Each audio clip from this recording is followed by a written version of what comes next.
It's learning to love regardless of the conditions, because I have the ability to focus in a way that I'm in vibrational alignment with love. From her point of view, nothing is more annoying, and many of you know this, than to be in a place of negative emotion and to have some bright-eyed, bushy-tailed, sunshine, rainbow, lollipop person flapping in your face about how you should cheer up and how you create your own reality. You just want to say, it can't be true or you'd be dead.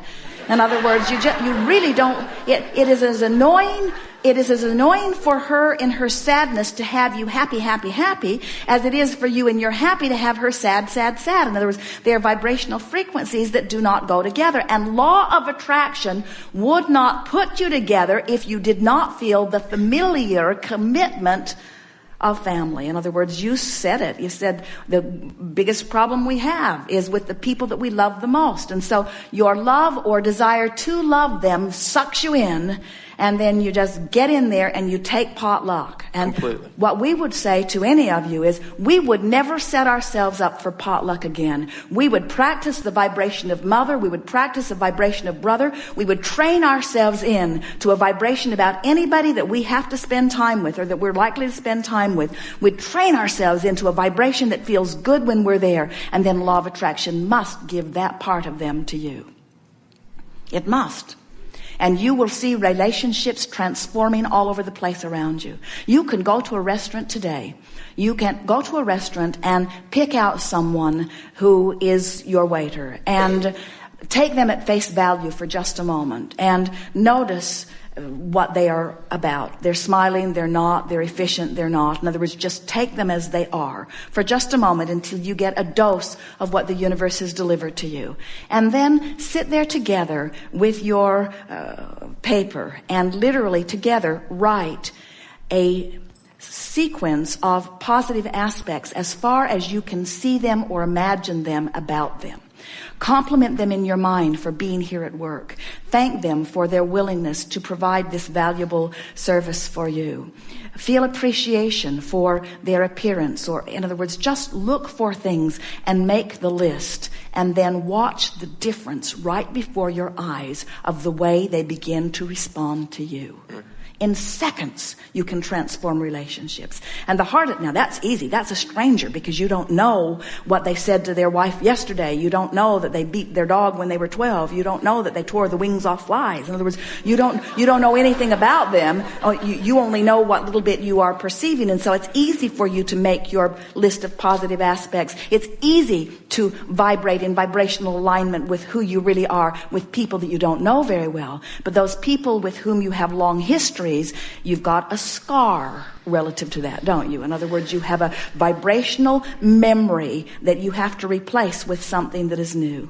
30 days is the most we have ever seen it need to take. You don't have to be patient when you've got vibration, the law of attraction on your side. In other words, when you care about how you feel and you're willing to line up your energy, you can find that newfound vibration.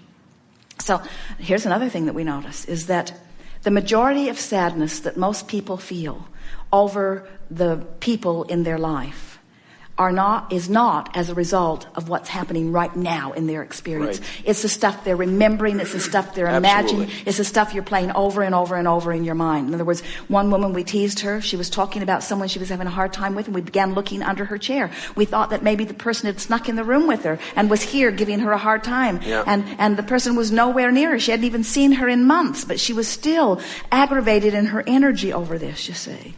And so once you show yourself that you can clean up your vibration about anything, then you will improve your relationships with them. And then when you're not mad about her sadness, you've got something to give her. When you don't feel threatened by her sadness. And really, that's the thing. It's hard to hear, but we really want to say it. The reason that most people don't want to be around people who are in a place of negative emotion is that you feel like you've dragged yourself out of it and you don't want to go back. And so you resent everybody that's there. But once you've learned the forking technique, once you've learned the closing the gap technique, once you understand that you're eternal, once you understand that where you are is where you are, and it doesn't matter where you are, you can get to anywhere you want to be from where you are anytime, then you stop worrying about where somebody might take you. You just don't worry about it. So what if she makes you sad for a minute? You know what to do. And in time, in not very much time, she will begin saying things to you like, I feel better when I'm with you than anybody.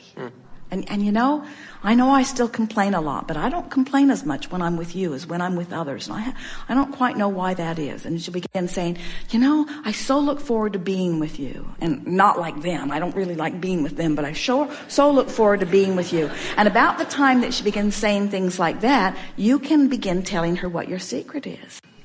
And that's why we're encouraging you got to train the way you look, so that when you look at her, it's beneficial what she sees. Now let's go back to what we talked about earlier, because this is so appropriate to this. So this teacher sees this little child who has a debilitating disease.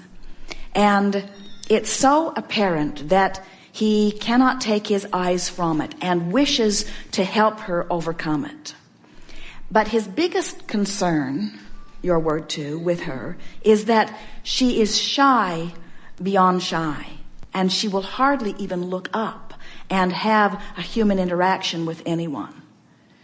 And when we explain to him that the reason she doesn't look up is because she doesn't like what she gets back. Now this is a dramatic, exaggerated example of what you're talking about. But when you see someone, when someone has spent a long time convincing you that they are sad and that they are justified in it until you are actually convinced that it is true, so that when you look at them, that's what you see, now they have rendered you incapable of being of any real value to them. And so the real value that you provide anyone is when you maintain your unconditional connection to who you are, which takes work. In other words, it's easy to just look out and see something and have a knee-jerk response to it. It's not so easy to look out and see something and have a knee-jerk response to it and give birth to what you really want and then train yourself into what you really want while this knee-jerk responsing thing is still knee-jerk responsing all around you. In other words, it takes some doing to hold yourself here when this is flapping around in such visual appearance here. But you're giving her less of you than is really potentially there. So then you gotta say, for her sake and for yours, but it's for your sake that we want you to do it for, you gotta say, I've got to find another way of approaching this. So you have your experience with her, whatever it is, and you let it play out however it does, because once it gets rolling, it's gonna play out. But you say to yourself all along, you say, I'm gonna write about this. This is one of those that I'm gonna deal with. I'm going to close the vibrational gap on this one. I'm going to apply every process in the book. I'm going to close the vibrational gap on this one. And then you say, I love being with you mostly. And next time we get together, it's going to be really, really good. That's a promise you say to her. And if she's curious about that, what do you mean? Well, she will be. Well, what? Then you say, because nothing is more important to me than to feel good. And when you're sad, it's really, really hard. So before we get back together, I'm going to train myself into feeling good even when you're sad.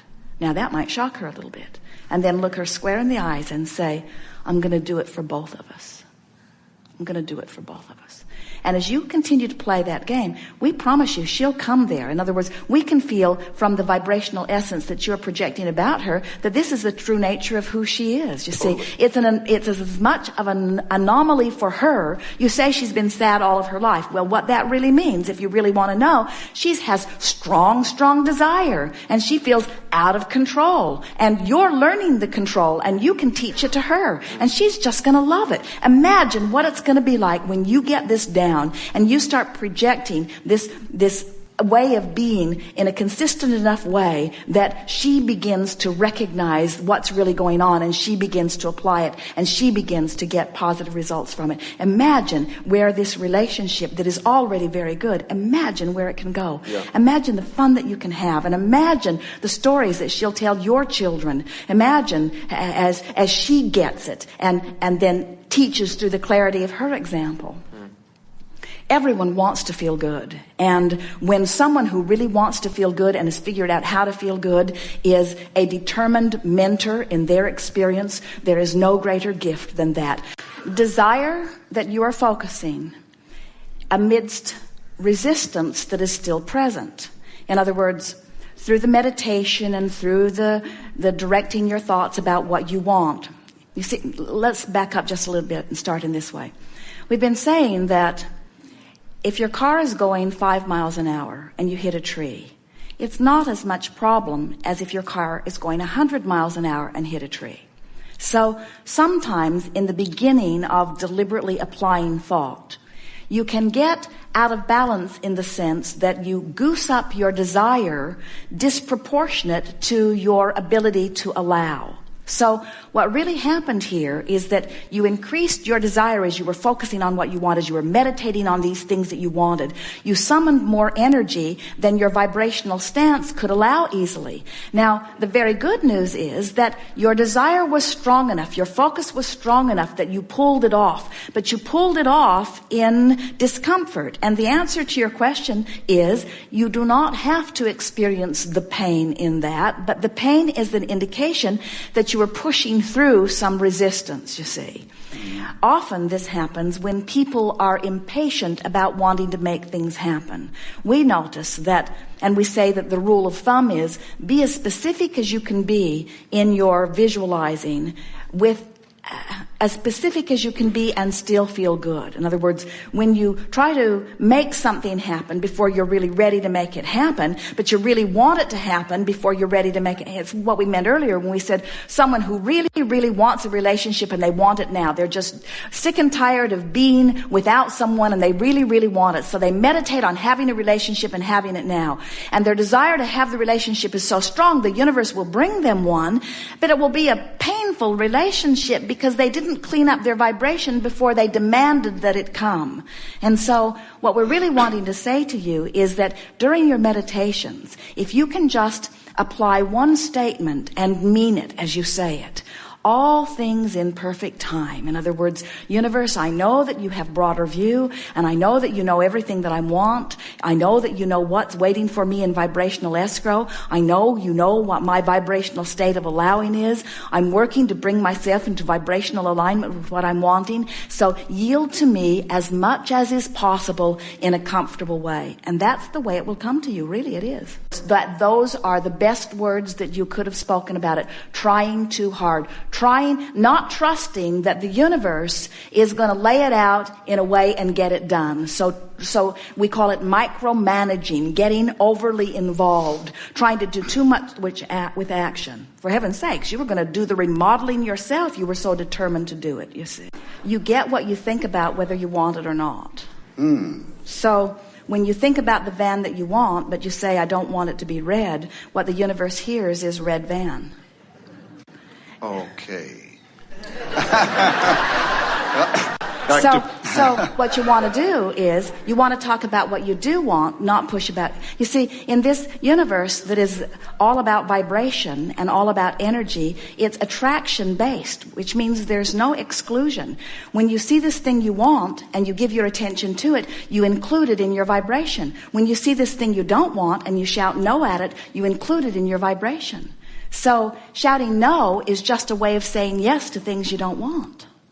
It's a bit like Esther in the days that the first answering machines came into being. And Esther bought an answering machine, but she kept forgetting to turn it on. So she made a sign and put it on the door into the garage that said, turn on the answering machine, which worked for a day or two, but pretty soon the sign just looked like the door.